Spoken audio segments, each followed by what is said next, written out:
गांव के अंतिम छोर पर, जहां मिट्टी की सोंधी खुशबू जंगल की हरियाली से मिलती थी, वहीं एक छोटा सा कच्चा घर था, रामू किसान का। रामू कोई बड़ा जमींदार नहीं था, लेकिन उसका दिल बहुत बड़ा था। दिन भर पसीना बहाकर खेत जोतता और रात को अपनी बूढ़ी माँ के लिए खिचड़ी बनाकर खिलाता। उसकी जिंदगी आसान नहीं थी। पिछले 2 साल से बारिश ने गांव का मुंह ही नहीं देखा था। नतीजा ये हुआ कि रामू की आधी जमीन बंजर हो गई थी और बाकी गांव वालों ने भी उसका मजाक उड़ाना शुरू कर दिया था। क्या होगा उस रामू का, ना पैसा ना फसल, और ऊपर से वो जंगली इलाके में रहता है। लेकिन रामू ने कभी किसी का बुरा नहीं चाहा था। बेटा, मेहनत करने वाले की थाली कभी खाली नहीं रहती। एक दिन जब सूरज अपनी किरणों को समेटकर जंगल के पीछे छुप रहा था, रामू खेत से लौट रहा था। तभी उसकी नजर पेड़ों के झुरमुट के पीछे से आती एक कराह की आवाज पर पड़ी। ओ ओ!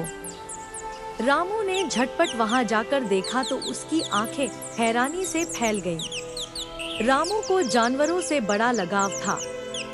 उसने झटपट अपनी कमीज फाड़ी और बंदर के हाथ पर पट्टी बांधी। घबराओ मत दोस्त, अब तुम सुरक्षित हो। बंदर ने अपनी बड़ी बड़ी आँखों से रामू को देखा, मानो शुक्रिया कह रहा हो। रामू उसे अपने घर ले आया। माँ ने जब देखा तो पहले डर गई। बंदर घर में, वो भी जख्मी। लेकिन जब रामू ने पूरी बात बताई तो माँ मुस्कुरा दी। जिसके दिल में दया हो, उस घर में कभी अंधेरा नहीं होता। अगले कुछ दिनों में बंदर ने रामू के घर को अपना घर मान लिया। वो सुबह रामू के साथ खेत जाता, मिट्टी में हाथ लगा और अक्सर उस पर बैठकर बैलों को हाँकने की कोशिश करता। तू तो मेरा सबसे होशियार साथी निकला। बंदर का नाम रखा गया बबलू। बबलू बहुत समझदार था। वो कभी कुछ चुराता नहीं था, कभी किसी का नुकसान नहीं करता था।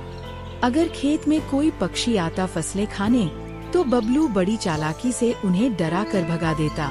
धीरे धीरे रामू की जिंदगी में बदलाव आने लगा।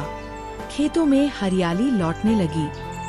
फसलें भले छोटी थीं, लेकिन उम्मीद बड़ी थी। गांव वाले हैरान थे। रामू के खेत कैसे हरे हो गए? क्या कोई जादू है? एक दिन गांव का सरपंच भी आया। रामू खेत में काम कर रहा था और बबलू एक किनारे बैठा था। क्या ये बंदर ही तुझे फसलें उगा कर दे रहा है? नहीं सरकार, ये तो मेरी मेहनत का साथी है।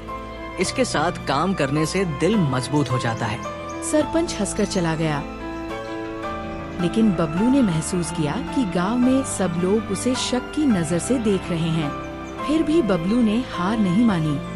एक रात जब रामू सो रहा था, बबलू जंगल से कुछ सूखे पत्ते, कीड़े मकोड़े और जड़ी बूटियां लेकर आया।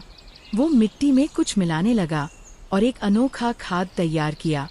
सुबह रामू ने देखा, ये क्या है? बबलू ने इशारे से समझाया। रामू ने भी प्रयोग किया। हफ्तों के अंदर खेत की मिट्टी नरम और उपजाऊ हो गई। अब रामू की जिंदगी बदल रही थी। गांव में कई लोग अब रामू की तरफ देखने लगे थे। पहले जो उसकी मेहनत का मजाक उड़ाते थे, अब वही लोग उसके खेत के पास खड़े होकर फुसफुसाते। कुछ तो बात है इस बंदर में। कहीं काला जादू तो नहीं? लेकिन बबलू को इन सब बातों से कोई फर्क नहीं पड़ता था। बबलू, तू ये सब कहाँ से सीखता है रे?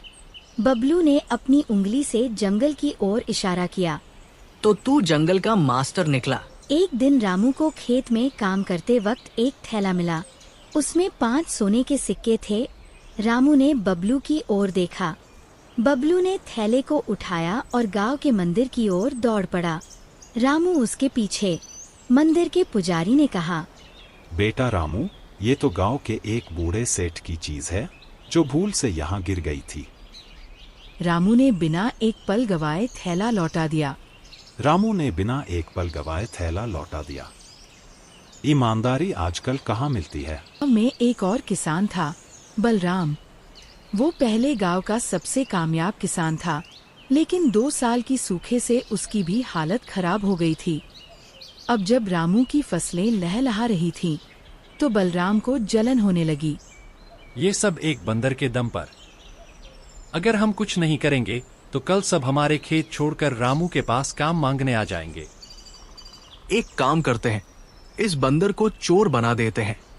बलराम और उसके साथियों ने रामू के खेत में जाकर कुछ खल चुराए और शंभू की दुकान के सामने डाल दिए। फिर उन्होंने चोरी की रिपोर्ट गांव के पंचायत में की। वही बंदर था।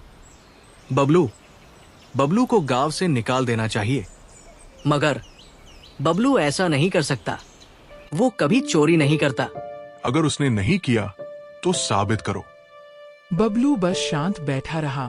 वो इंसानी भाषा नहीं बोल सकता था, पर उसकी आंखों में विश्वास था। बेटा, गांव वाले नहीं मानेंगे। हम बबलू को कुछ दिन के लिए जंगल छोड़ देते हैं। रामू के लिए ये सबसे कठिन फैसला था। वो बबलू को अपने कंधे पर बैठाकर जंगल के किनारे ले गया। माफ कर देना दोस्त। रामू की आंखें भर आई। अगले ही दिन मौसम ने करवट ली। एक भयानक टिड्डी दल गांव की ओर बढ़ रहा था।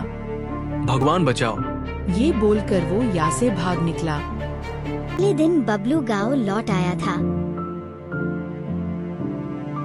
फिर उसने जंगल से कुछ खास घास और पत्तियां निकाली, जिनसे धुआं निकलता था।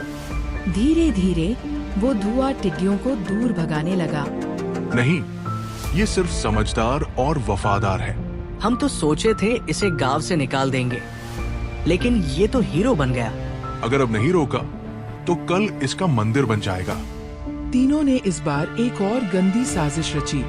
इस बार सिर्फ झूठ नहीं, पूरा नाटक तैयार किया। हरिया की बहन मीरा, जो गांव में सब्जी बेचती थी, उन्होंने पैसे देकर शामिल किया। तू कहेगी कि बबलू ने तुझ पर हमला किया। बस रो देना पंचायत में, सब मान लेंगे। मीरा पहले हिचकिचाई, लेकिन पैसों के लालच में मान गई। मीरा रोती हुई पंचायत में पहुंची। उसके बाद मिला ने सारी बात बताई। ये दूसरी बार है जब इस बंदर पर आरोप लगे हैं। अब इसे बर्दाश्त नहीं किया जा सकता। नहीं, ये झूठ है। बबलू ऐसा कर ही नहीं सकता। मैं झूठ क्यों बोलूंगी? उसने मुझे अकेले में घेर लिया था। बबलू को गांव से हमेशा के लिए निकाल दिया जाए। अगर कोई इसके साथ मिलेगा, उसे भी दंड मिलेगा। रामू कुछ बोल नहीं पाया। उसकी आंखों में पानी था, पर आवाज गुम। इस बार बबलू जंगल की ओर गया, बिना पीछे देखे। एक बच्ची गुड़िया जंगल में खेलते हुए मीरा को बलराम से पैसे लेते हुए देखती है। वो दौड़कर अपनी दादी को बताती है। दादी रामू के पास जाती है। बेटा रामू, तेरा बंदर निर्दोष था। अब वक्त आ गया है कि तू सच को उजागर करे।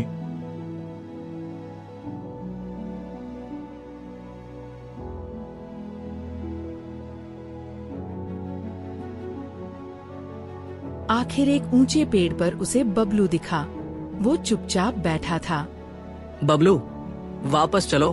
गांव में पंचायत फिर बुलाई गई। इस बार रामू ने बच्चों और दादी को आगे किया। गुड़िया ने पूरी बात बताई। मुझे माफ कर दो। मुझे पैसे के लालच ने अंधा कर दिया। हमें बहुत बड़ी भूल हुई। हमने एक ईमानदार जीव पर झूठा इल्जाम लगाया। सिर्फ माफी से कुछ नहीं होगा। अब वो गांव का संरक्षक बनेगा। बबलू थक कर गिर पड़ा। तू सिर्फ मेरा साथी नहीं, तू मेरा भगवान है। गांव के स्कूल में उसकी मूर्ति लगाई गई, जिसके नीचे लिखा था, ईमानदारी, मेहनत और वफादारी की सजीव मिसाल बबलू बंदर।